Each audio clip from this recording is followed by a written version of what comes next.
Church एक ऐसी जगह है जो आप रूहानी स्कूल होता है, जो रूहानी यूनिवर्सिटी, रूहानी कॉलेज होता है, जहां पर आप सीखते हैं कि मुझे अपनी रूह के लिए क्या करना है। जब ये जिस्म मर जाएगा, इसके बाद मेरा एक खाता खुलने वाला है, उसके लिए मुझे क्या करना है।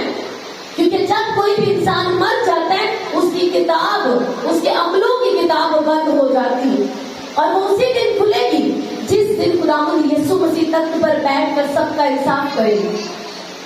और आखिर में एक बड़ी किताब जिसे जिंदगी की किताब कहा जाता है, किताब-ए हयात, वो खोली जाएगी और उसमें जिनके नाम पाए जाएंगे वही खुदा की बादशाही में जाएंगे, दूसरे आग की झील में डाल दिए जाएंगे।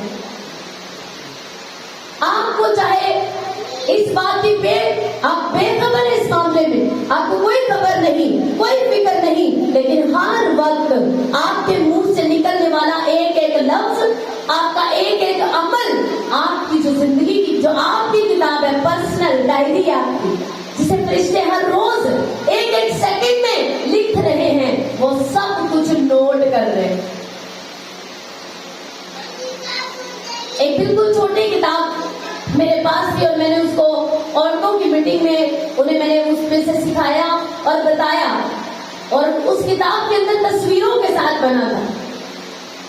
पहली तस्वीर में एक आदमी मर जाता है, पूरी तरह से दुनियावी, पैसे से प्यार करने वाला, जिस्म के कामों से प्यार करने वाला, सारी जिंदगी खुदा से दूर, और एक दो बार तो चर्च में भी गया है, उसके ध्यान में, ख्यालों में जो जो चल रहा था वो सब चीजें उसकी नोट की गई थी। पहली तस्वीर में वो मर जाता और फरिश्ते आते हैं और उसकी रूह को उठा के एक जगह लेके जा रहे होते हैं, और उसके बाद उसे एक किताब नजर आती है और उसे वो खोला जाता है और वो कहते हैं कि इसमें तेरा नाम नहीं। कहता नहीं, मैं बचपन से मसीही हूं।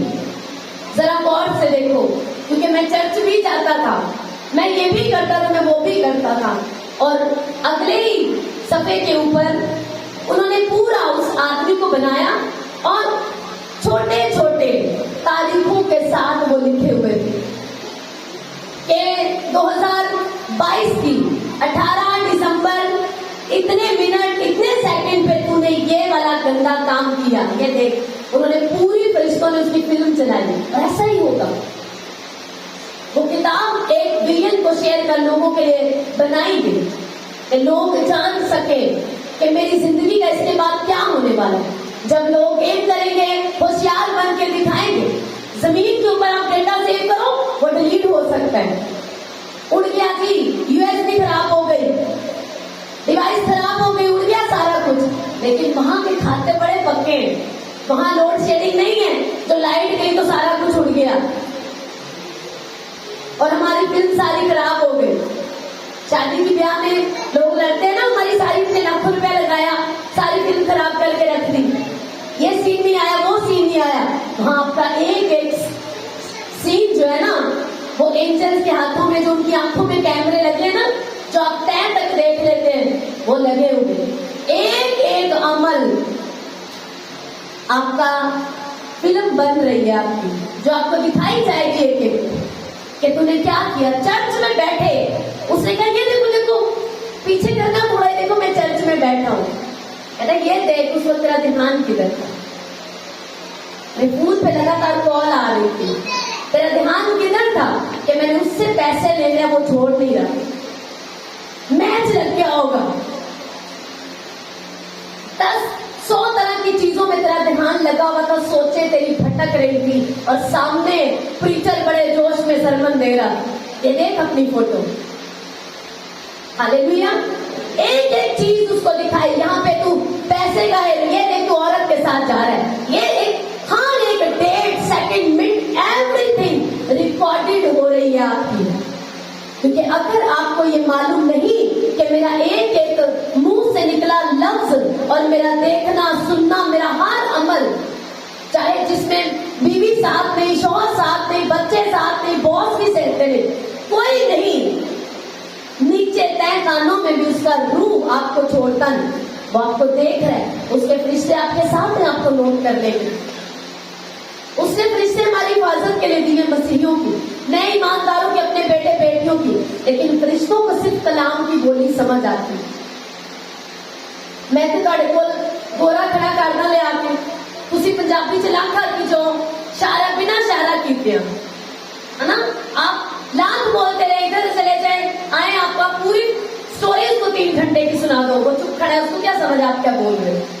सेम आपके साथ फरिश्ते तो हैं, आपने बपतिस्मा लिया, आप मसीह में नए पैदा हुए, खुदा ने आपकी हिफाजत के लिए फरिश्तों की ड्यूटी लगा दी, क्योंकि ये मेरी आज से बेटी है, ये मेरा बेटा है, इसकी हिफाजत करनी है। लेकिन आप कलाम, आपकी जुबान कलाम नहीं बोलती, तो फरिश्तों को कलाम के अलावा कोई बोली समझ नहीं आती, इसलिए वो आपकी जिंदगी में हिफाजत का कोई काम नहीं कर रहे, सिर्फ आपके साथ ही खड़े हैं। और बोर हो गया फरिश्ते कुछ के तो, क्योंकि जब आप रास्ते में जाते हो और कहते हैं, बाइबल कहती है खुदावन तेरा खुदा आपसे हमेशा तक तेरी आमदरफ में तेरे साथ रहेगा। आपकी गाड़ी खराब भी है, आपने फरिश्ते की ड्यूटी लगा दी है कि मेरी आमदरफ में तेरी तू साथ रहेगा, तुझे काम कर, क्योंकि बाइबल कहती है खुदा ने वो खिदमत गुजार रूहें यानी कि एंजल्स फरिश्ते अपने बेटे और बेटियां, अपने खादमों, अपने लोगों की हिफाजत के लिए जमीन पर गार्ड के रूप में उन्हें दिए। पर आपको मालूम है वो आपके लिए कोई काम नहीं कर सकते जब तक आपकी बोली दुरुस्त नहीं होती, आपके काम ठीक नहीं, आपके काम बताते हैं कि आप खुदा के हैं या नहीं। वो आसमानी जो एक सुरक्षा, एक हिफाजत आपके साथ गार्ड दिए गए, वो आपके लिए कुछ नहीं करते जब तक आप कलाम को नहीं बोलते। आप दिन में क्रिश्चियन है, 10 गालियां निकालते हैं, वो फरिश्ता क्या करे। एक गवाही हमने सुनी थी, एक गवाही सुनी, एक नौजवान लड़की को कुछ लड़के अरेस्ट करके ले गए, उसका रेप करने के लिए, उसको अगवा कर लिया, उसके साथ जनाकारी करेंगे और उसको ले गए टैक्सी में डाल के दूर। ये जिंदा गवाही आपको बता रही हूं। और रास्ते में जब उन्होंने उसका मुंह बांधा हुआ था और 3 से 4 लोग थे, इधर बैठे गाड़ी चला रहा है, उसने गैर जुबान में दुआ करना और कलाम बोलना शुरू कर दिया, क्योंकि वो रूह से भरी हुई थी। गैर जुबान में कलाम दुआ करना शुरू कर दी लगातार और कलाम बोलना शुरू कर दिया। जब वो थोड़ी दूर एक वीराने की तरफ गए, उनकी सबकी आपस में लड़ाई हो गई। वो इतना एक दूसरे को खिंच गए, चिढ़ गए, मारने लगे। गुस्से के साथ उन्होंने दरवाजा खोला, लड़की को बाहर फेंका और चले गए। हालेलुया। आप इस जमीन के ऊपर अकेले नहीं हैं अगर आप सच में मसीही हैं। हालेलुया। कितनों को समझ आ रही है। अब उसको तो उधर मिलते करनी चाहिए थी, रोना चाहिए था, चिल्लाना चाहिए था, क्या उसकी सुनी जाती? हरगिज नहीं। लेकिन उसने वो किया क्योंकि वो एक स्पिरिचुअल थी, रूहानी, तो उसको पता था कि शैतान को बांधते कैसे। उसने कलाम को बोला, शैतान की उन ताकतों को जो उसके खिलाफ थी उन्हें बांधा। कलाम को बोला कि जहां तू जाएगा मैं तेरे साथ हूं, तेरी आमदर और तेरे सफर में मैं तेरे साथ रहूंगा, तेरी हिफाजत करूंगा, तुझे नहीं छोड़ूंगा। और उसके बाद गैर जुबान में प्रेयर शुरू कर दी। वो आपस में लड़ने लगे, दरवाजा खोला, उसको बाहर फेंका और चले गए। हालेलुया। उसकी जिंदगी बची, उसकी इज्जत बची, उसका ईमान बढ़ा। हालेलुया। और अपने घर सलामत आए। लेकिन आप छोटी सी मुसीबत में क्या करते हो? आप क्यों रोते हो, पीटते हो और फिर गुनाह करने का सोचते हो। मुझे डिप्रेशन हुआ और फिर मैंने जनाकारी सोच ली। घर में बहुत तंगी थी तो मैंने गलत रास्ते चुन लिए ताकि घर में पैसा आए, शायद हालात सीधे हो जाए। लेकिन आपने बैठकर दुआ क्यों नहीं की? आपने खुदा को क्यों नहीं पुकारा? क्योंकि आज लोगों को लगता है खुदा पता नहीं कितने टोर गया, साड़ी तो सुनी नहीं जाती। देखें, जब तक खुदावंद मिल सकता है उसे ढूंढो और वो तुमसे दूर नहीं। हालेलुया। उसकी तलाश करो, खोज करो। यीशु मसीह ने कहा कि दुनिया की चीजें गैर कौमें इन चक्रों में पड़ी रहती हैं कि मेरे बच्चों का ब्याह हो जाए, बच्चे बाहर चले जाएं, काम काज बन जाए, अच्छा ये हो जाए, अच्छा वो हो जाए। लेकिन बाइबल कहती है, यीशु मसीह ने कहा तुम क्या करो? तुम्हारा बाप तुम्हारे मांगने से पहले ही जानता है कि तुम इन सब चीजों के मोहताज हो। लेकिन एक तरफ वो कहता है मांगो तो दिया जाएगा। वो चाहता है तुम मांगो। मांगो क्या? रूह की नेमतें मांगो, उसके साथ चलने का फजल मांगो, उसके कलाम पे पूरी तरह अमल करने के ग्रेस को, फजल को मांगो, उसकी हजूरी को मांगो, कलाम को समझने की ताकत को मांगो, इस पर चलने की ताकत को मांगो। और दुनिया की चीजें जिन्हें तुम मांगते रहते हो, कहता है इनका उसे मालूम है तुम्हें अच्छे घर की जरूरत है, तुम्हारे बच्चों को अच्छी स्टडी की जरूरत है, उनके लिए अच्छे रिश्तों की जरूरत है, अच्छा मुस्तकबिल तुम्हें चाहिए। क्योंकि अगर आपको मालूम नहीं तो आपको बताऊं कि इस दुनिया में जितनी बेस्ट चीजें बनाई गई हैं वो खुदा ने खुद डिजाइन करवाई है अपने लोगों के लिए। हालेलुया। बेस्ट गाड़ियां, बेस्ट घर, सहूलतें खुदा ने जमीन पर अपने लोगों के लिए बनाई। क्योंकि ऐसा नहीं कि अगर आप मसीही बन गए तो इसका मतलब उन गरीबी, इसका मतलब उन तंगी। लोगों के दिमाग में गलत है, सोच है कि आसमान की बादशाही में अमीर नहीं जाएंगे। यीशु मसीह ने साफ कहा, कौन से अमीर जिन्हें दौलत से प्यार है, जो मेरी बादशाही के कामों को नहीं बढ़ाना चाहते, उन्हें अपनी दौलत से प्यार है। वो जो कंजूस हैं, जो दौलत से प्यार करते हैं, वो वाले दौलतमंद आसमान की बादशाही में नहीं जाएंगे। लेकिन अब्राहम रूह से भरा, उसका बेटा इसहाक रूह से भरा, आज भी दुनिया में रूह और आग से भरे हुए खुदा के खादिम इतने अमीर हैं कि उतना पैसा शायद उस शहर के लोगों के, अमीरों के पास ना, इतने अमीर लोग हैं खुदा के। हालेलुया। खुदा ने कहा वो वाले दौलतमंद जिन्हें दौलत से प्यार है और मेरे हुक्मों से नहीं, वो आसमान की बादशाही में नहीं जाएंगे। उनका जाना इतना मुश्किल है जितना सुई के नाके में से ऊंट का गुजरना। हालेलुया। लेकिन जो मेरे लोग हैं, यीशु मसीह ने कहा तुम मेरी खोज करो, रूह से चलने का तरीके सीखो।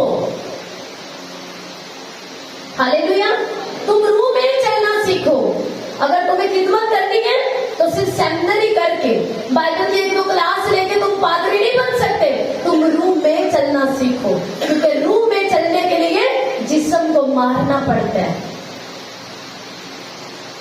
बहुत बहुत पसंदीदा इवेंट आ गया है और वहां पर अच्छा खाना खाना है, लेकिन खुदा का रूह आपको क्या कह रहा है, तुम्हें 2 दिन के रोजे में जाना है। तो शरीर को क्या किया आपने, मार दिया। हालेलुया। आपको ऑफर मिल रही है कि तूने बस थोड़ा सा वहां पे अपने आप को प्रेजेंट करना है, तेरी सैलरी बढ़ जाएगी, लेकिन आपने मना कर दिया। आप रूह में बढ़ रहे और आपने जिस्म के कामों को मना करना शुरू कर दी। कितनों को समझ आ? यही तरीका है रूह में बढ़ने का। एक ही दिन कोई मौका नहीं होता कि आप रूहानी बन जाए एक ही दिन में, ऐसा नहीं। रोज, हर रोज आपको जिस्म के कामों को मना करना पड़ता है।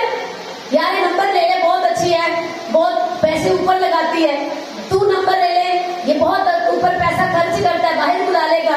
आपको मना करना है। जब आप मना करेंगे और खुदावंद की तरफ का रुख करेंगे, इसका मतलब यह है कि जिस्म के कामों को आपने मना करना और रूह की तरफ आपने जाना शुरू कर दिए। इसीलिए कम लोग चल पाते हैं, क्योंकि शैतान पीछे से बड़ी आवाजें लगाता है, पीछे से बहुत हर मुमकिन कोशिश करता है आपको पीछे खींचने की। याद रखो, जिस दिन आप तौबा करते हैं तो 3 लोग फैसला लेते हैं। एक खुदा, सबसे पहले आप फैसला लेते हैं कि मैंने तौबा कर ली है और अब मैंने जिंदगी खुदा के मुताबिक जीनी है। उधर खुदा फैसला करता है, किसने आज तौबा कर ली और जिंदगी मुझे दे दी है, अब मैंने इसको बरकतें देनी है, मैंने इसको ऊंचा करना है, इसके वसीले मैंने अपने काम करने हैं और मैंने इसका अपने जितने वादे उसके साथ पूरे करने हैं। दूसरी तरफ शैतान भी सोचता है, कहता है मैंने इसको वापिस लेके आना है, उसी जेल में, उसी शैतानी चक्रों में मैंने इसको वापिस डालना है, इसको मैंने पहले से गंदी मिसाल बनाना है, इसको मैंने बुरा बनाना है, इसको मैंने वो सब काम करूंगा इसकी जिंदगी में जो मैंने पहले नहीं किए, ताकि ये वापिस आ सके उसी जिंदगी। Hallelujah, hallelujah. इसीलिए बपतिस्मा लेके लोग भाग जाते, तुम्हें लगता है बपतिस्मा ले लिया बस जी काम हो गया। बपतिस्मा तो अभी पासपोर्ट है आपके पास, अभी तो टिकट लेके जहाज में बैठ के अमेरिका जाना तो बाकी है। हालेलुया। तो यीशु मसीह ने कहा उन्हें बपतिस्मा दो और उसके बाद उनको तालीम दो कि उन सब बातों पर अमल करें जिनका मैंने तुम्हें हुक्म दिया। तुझे अपना बच्चा भी स्कूल पाओगे, पहले देरी नहीं हो बच्चा मैट्रिक हो, 10 साल लगते उसको 10वीं पास, तब वो गिना जाता है 10वीं पास है। हालेलुया। 10 साल उसको वहां पे तालीम दी जाती है पास, और उसके बाद उसको और पढ़ना है तो उसको कॉलेज में जाना है, और पढ़ना है तो यूनिवर्सिटी में जाना है। इसी तरह से मसीह की तालीम पाना जिंदगी भर खत्म नहीं होता कभी भी। और उनको ये तालीम दो कि सब बातों पर अमल करें। ज़बूर की किताब निकालो, उसका 19 ज़बूर और उसकी 7वीं आयत से लिखे, खुदावंद की शरीयत कामिल है, वो जान को बहाल करती है, खुदावंद की शहादत बरहक है, नादान को दानिश बख्शती है। खुदावंद के कवानीन रास्त हैं, वो दिल को फरहत यानी कि सुकून पहुंचाते हैं। खुदावंद का हुक्म बेऐब है, वो आंखों को रोशन करता है। खुदावंद का खौफ पाक है, वो अब्बद तक कायम रहता है। खुदावंद के अहकाम यानी कि हुक्म बरहक और बिल्कुल रास्त हैं, वो सोने से बल्कि बहुत कुंदन से ज्यादा पसंदीदा है, वो शहद से बल्कि छत्ते के टपकों से भी शीरीन है। सब कहें आमीन आमीन आमीन। ये दाऊद ने खुदा के कलाम के बारे में लिखा कि खुदा का कलाम रास्त है, वो दिल को सुकून देता है। ना कहते कि दिल को सुकून नहीं आता, खोई लगी रहती, बेचैनी लगी रहती है, सुकून नहीं दिल को मिलता। क्यों मिले? क्योंकि तुम्हारे दिल का सुकून इस कलाम के अंदर है, तुम्हारी सारे मसलों के हल इसके अंदर है, तुम्हारी आंखों की रोशनी जो तुम्हें चाहिए। तो अभी भी आप देख ही रहे हैं, आपको ये सारी चीजें नजर आ ही रही है, पर बाइबल इनकी बात नहीं कर रही। बाइबल कहती है अगर तेरी आंख तारीक है यानी कि तेरी आंखों में निजासत है, गंदगी है, रिश्वत का लालच है, नापाकी है, तो तेरा सारा बदन यानी तेरी पूरी जिंदगी अंधेरे में, तुझे कभी कुछ समझ नहीं आएगी। गालियां देने वाले शख्स को आप देखो, वो कभी भी शादमानी उसकी जिंदगी में नहीं होती।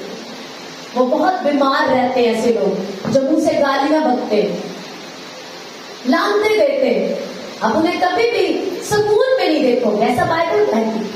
हालेलुया। बाइबल की एक एक बात आपकी जिंदगी इसके बाहर है ही नहीं, इसके बाहर जी लो एंड मौत उसका आखिर।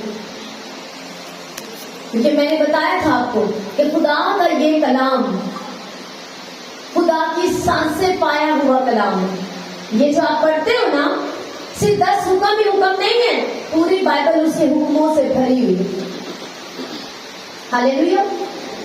और उसका हर एक छोटे से छोटा हुक्म आपको जिंदगी देता और आपको बरकत देता और आपके लिए जिंदगी में बरकतों के दरवाजों को खोल, और कोई हल नहीं।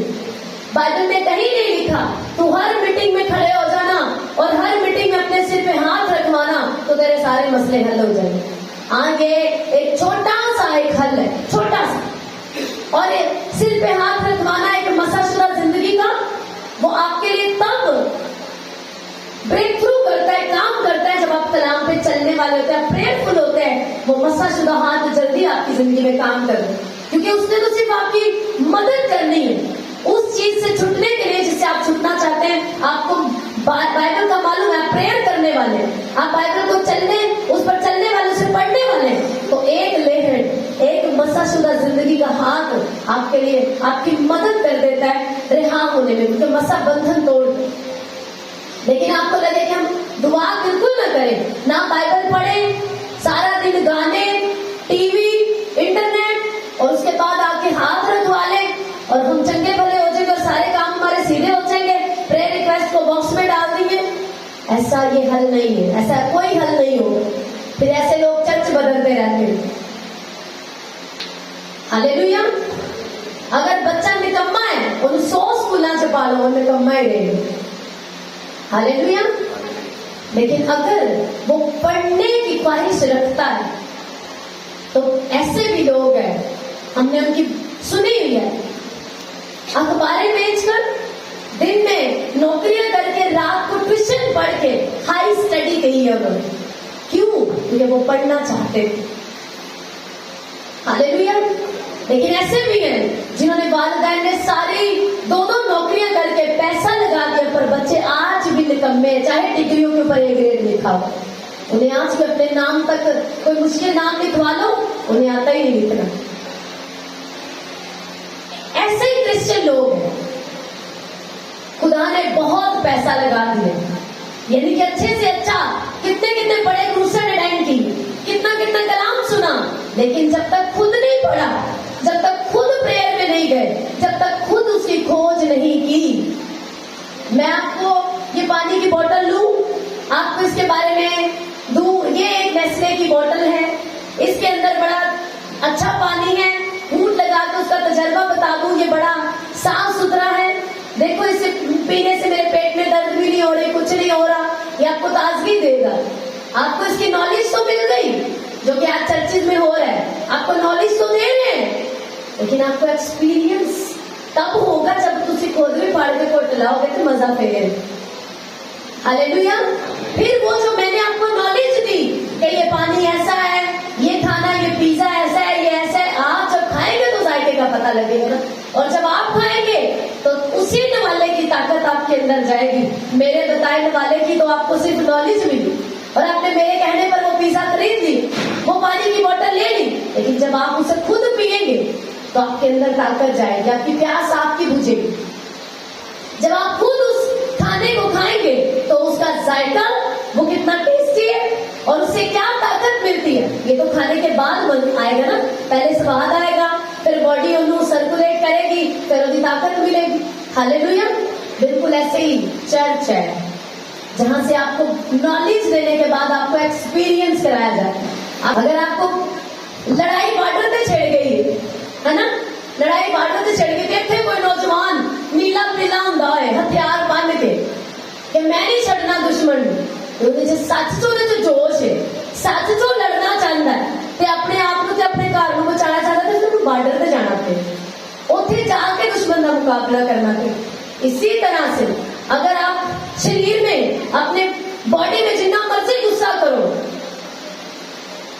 ऐसे मैंने लोगों को देखा शैतान को गालियां देते, शैतान तेरी ऐसी तैसी है, वो क्या वो हंसता है तुम पे कि तुम जिस्म में मेरा मुकाबला नहीं पकड़ो, पकड़ लो मुझे, कहा हूं।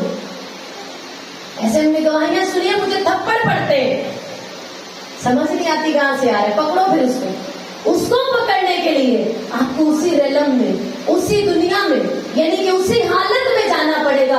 वो रूह है और आपको भी रूह में आकर उससे लड़ाई लड़नी पड़ेगी। एक गवाही मैं आपको बताऊंगी, उसके बाद मैं आपके लिए प्रेयर करूंगी। एक औरत, उसके एक बच्चा पैदा हुआ और वो बच्चा पैरालाइज यानी कि मफलूज पैदा हुआ। जैसे 1.5-2 साल में बच्चे चलने लगते, वो बच्चा नहीं चला। उसने जो आज हमारे लोग करते हैं, पूरे खुदा दी हुई मर्जी सी, उसने उसको पालना शुरू कर दिया, देखभाल शुरू कर दी। कोई 2-2.5 सालों के बाद एक और बच्चा हुआ, वो भी सेम ऐसे, वो भी जब चलने का टाइम आया तो वो भी बच्चा पैरालाइज। और उसने क्या किया, उसको भी उन्होंने कहा कि चलो खुदा ने दिता है, उसकी मर्जी ये हुई होएगी। उस औरत ने, जब उसका तीसरा बच्चा भी ऐसे हो गया, अब बड़ा बच्चा तकरीबन 6 साल का हो गया, 6-7 का, जो उससे छोटा था वो 3-4 साल का हो गया, अब जो तीसरे नंबर का वो भी ऐसे, जब 3 बच्चे उसके इसी तरह हो गए, और उसने देखा कि कोई हल नहीं, और वो तंग, आप इमेजिन करो 6-7 साल के बच्चे को भी रोज उसकी पोटी खुद धोनी, उसके गंदे कपड़े खुद साफ करना, राला वागड़िया ने वेची पोटी, वेची यूरन, ओनू पैम्पर पहना, ओनू देखो तो दूसरे ने देखो तो तीसरे ने देख, क्या जिंदगी उसकी जहन्नम से ज्यादा बुरी जिंदगी होगी। लेकिन उसने फैसला दिया, उसने कहा शैतान बस हुण मैं तेरी नहीं चलूंगा। वो दुआओं में चली गई, उसने फैसला किया आज के बाद शैतान मैं तेरी एक नहीं चलने दूंगी। उसने वही सारा दिन अपना टाइम से सारे कामों को निपटाया। जैसे ही रात शुरू होने लगती थी, 10-11 का टाइम, उसने दुआ में बैठना शुरू कर दी और खुदा से पहले माफी मांगी। कई दिन वो रोती रही, खुदा मुझे माफ कर, मेरे गुनाह, मेरी गलतियां मुझे माफ कर, मेरी सुन।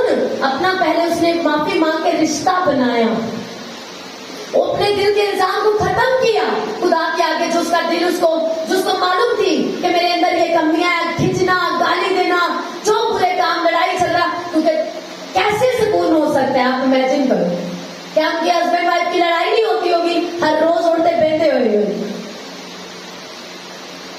इतनी दुखी हो गई वो, जिंदगी से तंग आ गई, इस तरह रोज बच्चों को देखना, घर की हालत, तंगी, गरीबी, सब चीजों को देखकर, और उसने पहले माफी मांगी, खुदा के साथ अपने रिश्ते को कायम बहाल किया, और उसके बाद उसने खुदा से आसमान से आग मांगना शुरू कर दी।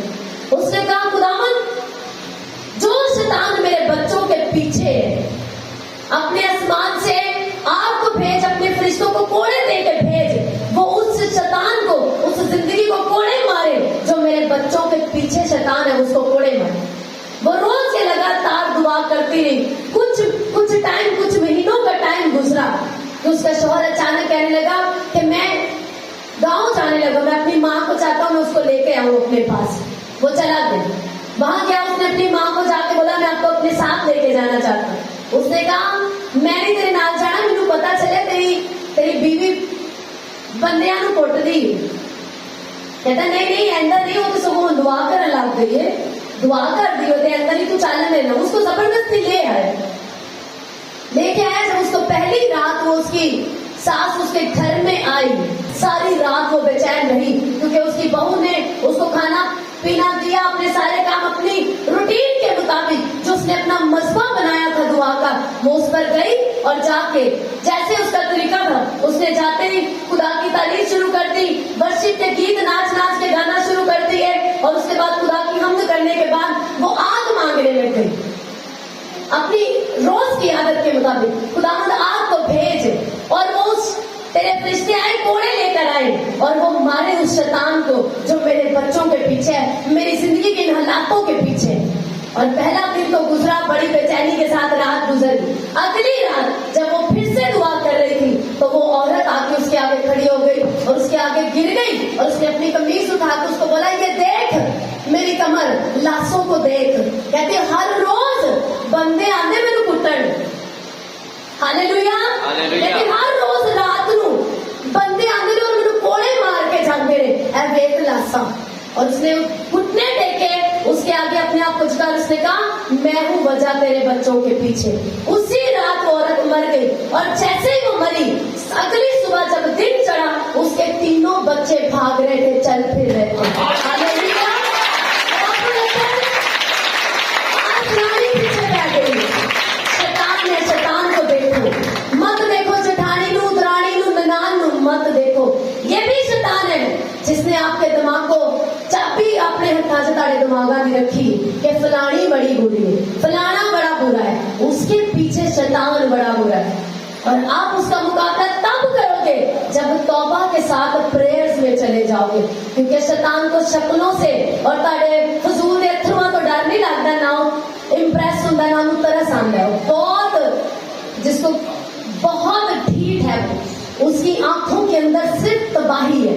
जब वो आपको देखते हैं, तबाही की निगाहों से देखता है कि बस इसको तबाह कैसे करें। उसको तरस नहीं आया उस लाचार औरत के ऊपर, लेकिन खुदा को भी तब तक तरस नहीं आया जब तक उसने खुद अपने लिए डिसाइड नहीं किया कि मुझे करना। वो खुदा के पास गई, क्योंकि बाइबल का कलाम है, खुदा के नजदीक आओ तो वो तुम्हारे नजदीक है। ये जो तो है ना, ये सारी गेम को बनाता है। आपको लगता है कि मैं 2 अथरू वहां मांगी, अथरू में टेक रहे, खुदावंदा मेरी सुन। खुदा इमोशनल नहीं है। अगर तानू ने 10 बात यानी कि 100 ने भी दसिया ना, खुदा तुम्हारे आंसुओं को देखकर सुनेगा। हाँ वो आंसू देखता है, लेकिन ईमान आपकी उन आंसुओं के पीछे आपकी जिंदगी क्या है, उन आंसुओं के साथ कितना ईमान मिला हुआ है, वो ये देखता है। हालेलुया। बाइबल में लिखे हाजरा जब खुदा ने जब लेके गई हाजरा को और इस्माइल को, जब उसके खुदा के कहने पर जब सारा ने कहा हाजरा को और इस्माइल को निकाल दे, तो अब्राहम दुखी हुआ। और बाइबल कहते हैं कि खुदा ने कहा जो सारा कहते वो करते, निकाल दे इस लौंडी को और इसके बेटे को, क्योंकि मैंने अपने वादे इसहाक के साथ पूरे करने। तो बाइबल में लिखा है कि अब्राहम ने एक मश्क में पानी डाला और रोटियां हाजरा को दे दी और उसको उसके बेटे को निकाल दी। तो लिखा है जब पानी उनके पास खत्म हो गया, रोटी खत्म हो गई, और वो लड़का प्यास की शिद्दत से निढाल हो गया, और हाजरा भी रोने लगी। लिखा है वो रोने लगी, चिल्लाने लगी कि मेरा बेटा मर जाएगा। लेकिन वहां पर एक बहुत खास बात लिखी है, खुदा ने उस लड़के की दुआ पर आंखें लगाई, उसके दुआ पर कान लगाई। उस बीबी के थ्रू क्यों नहीं देखे खुदा ने? हालेलुया। क्योंकि वो लड़का अब्राहम का बेटा था और वो टीन एज था, 14-15 साल से, तकरीबन 13 साल से ऊपर का था वो। और उसको अब्राहम ने दुआ करना सिखाई थी कि यहोवा से मांगते कैसे। हालेलुया। और वो लड़का अपने बाप के सिखाए हुए तरीके से कलाम में से दुआ कर रहा था। और उधर हाजरा रो रो के आंसुओं के साथ इमोशनल दुआ कर रही थी। लेकिन बाइबल कहते हैं खुदा ने उस लड़के की दुआ को सुना और हाजरा की आंखें खोली और हाजरा को पानी का कुआं नजर आ गया, जो था उधर ही पर पहले दिख नहीं रहा था। हालेलुया। तब हाजरा की आंखें खुदा ने खोली, उसको पानी का सोता नजर आया और वो अपने बेटे को लाकर उसने पानी पिलाया, खुद भी पिया, दोनों जिंदा थे। सिर्फ अथरू काम नहीं आएंगे, उसके साथ तौबा। अगर आपने वो आंसू तौबा में बहाए, उन आंसुओं की वैल्यू होगी खुदा की निगाह में। अगर वो आंसू आपने ईमान के साथ बहाए, उनकी कदर होगी। लेकिन तौबा ना करनी, सारा दिन गाली गलौज करनी, हस्बैंड नु लान तान करना, उसके बाद रोना, इन्हें मैनू मार रहे हैं, मेरे इंज कीता है, ते जाके अथरू खाने, और इमोशनल अथरू खुदावन नहीं जो देखता। इसलिए तो जिंदगी का वही हाल। हालेलुया। समझ आ रही है? मेरा पैगाम कभी भी मीठा मीठा नहीं हुआ, ये सख्त और कड़वा होता है हमेशा, लेकिन आपको समझ आती है तो आपकी जिंदगी चेंज होती है।